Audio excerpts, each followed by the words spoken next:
Aquí ya está con nosotros Roy Campos, presidente de Consulta Mitofsky. Roy, ¿qué tal? ¿Cómo estás? Muy buenos días. Ana. Hola. Buenos días. Buen día.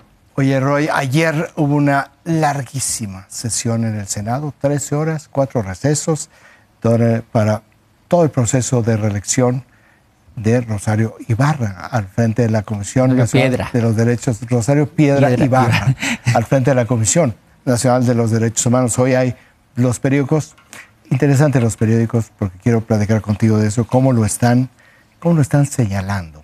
Hay que subrayar, y vamos a repetir, que Rosario Piedra fue la peor evaluada de 14 semifinalistas para la titularidad, y de la nada, sin ninguna explicación, la semana pasada eliminaron a quien había sido la segunda mejor evaluada para colocarla a ella. ¿Por qué lo hicieron? Porque pueden, simplemente porque pueden. Pues con ese antecedente, con todas las críticas que hubo de las organizaciones de derechos humanos contra ella, pues viene el voto, la reeligen ayer con la mayoría calificada, 87 votos.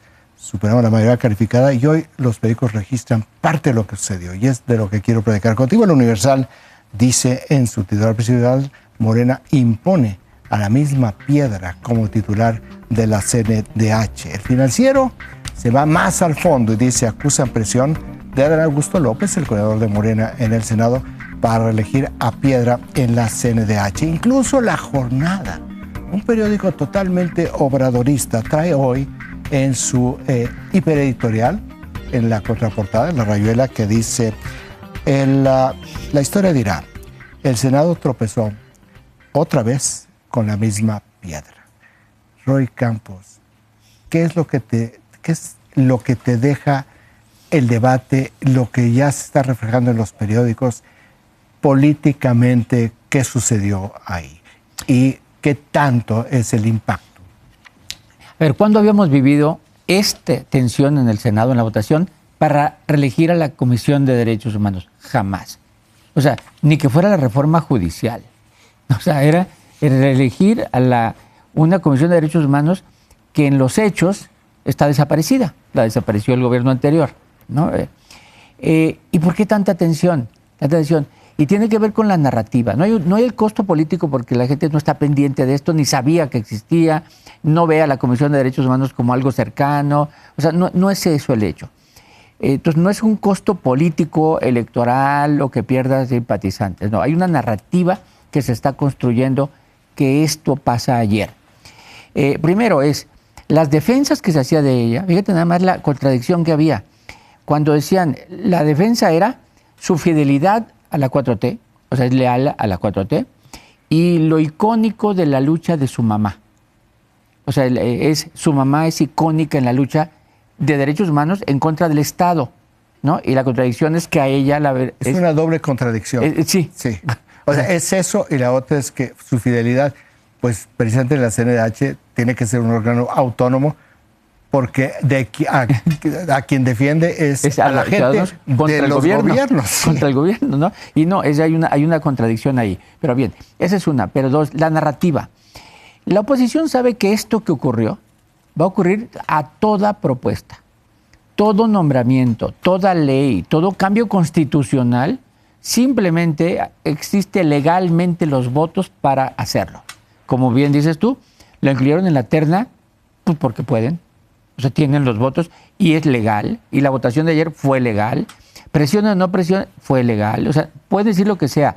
La legalidad que viene del voto, no viene del voto, no. Viene del número de senadores que tienen. Es legal. Y ahora con el cambio de Cintia López, peor aún ya ni siquiera vamos a estar en un panorama en donde si cómo votan o no votan. Ya es pueden dar totalmente vacaciones. esta Se puede dar mayoría. vacaciones a alguien. Se pueden dar el lujo de no ir, ¿no? Alguien vacacional. No.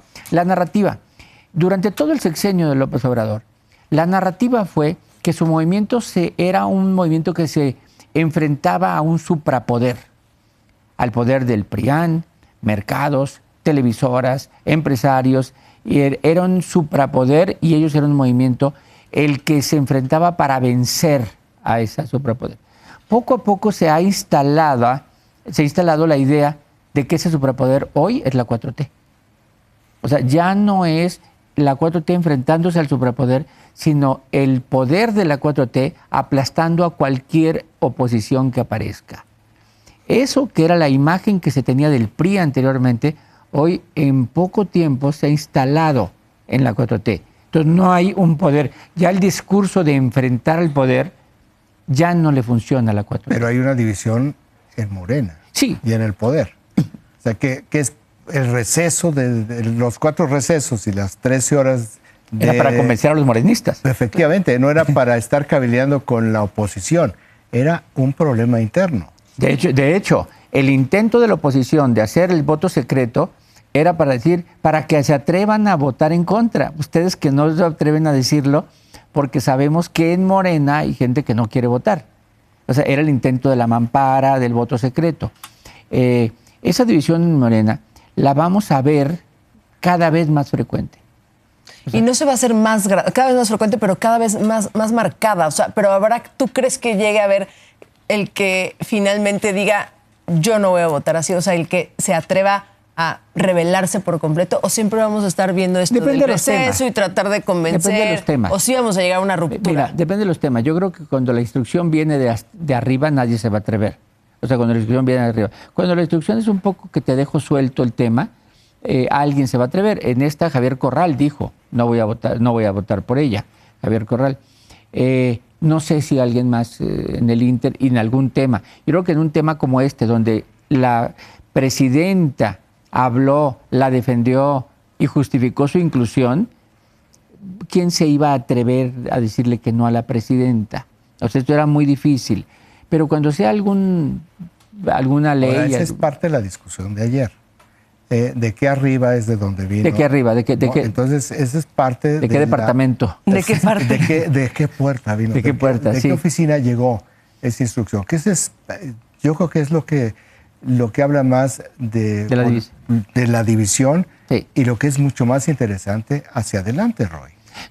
No importa de qué puerta venga, es que porque sí se dice que es más bien herencia de López Obrador y que la quiere dejar ahí, etcétera, sino en el momento en que Claudia dice se queda, entonces ya no importaba, porque ya también venía de las dos departamentos, ¿no?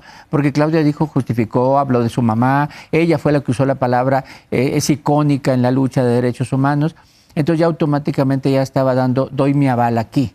Entonces ya cualquier grupo, si jugaras de un lado o del otro, cualquier grupo ya estaba ahí. La presión de Adán, pues a lo mejor como coordinador, pues él estaba controlando que no se le fueran, pero también llevaba la instrucción de hacerlo. Pero sí es icónico el hecho de que cuando pusimos tanta atención en la reelección de un comisionado de derechos humanos, nunca. ¿Importa en la historia a la gente? No. ¿Cambia su perspectiva de la gente? No. Cambia la narrativa que se puede estar construyendo sobre el poder que gobierna, que ya no se opone al poder, sino se opone a la oposición, se opone al menor. O sea, hoy el PRIAN que se decía es visto de este tamaño. ¿Y la opinión de las personas ya también será la misma? El decir, pues no ya importa, no hay existe. más. Es que era un órgano que ya no existía en los hechos. Ya no existía, ya no es, voy con derechos humanos para que me proteja. Ya no existía, ¿no?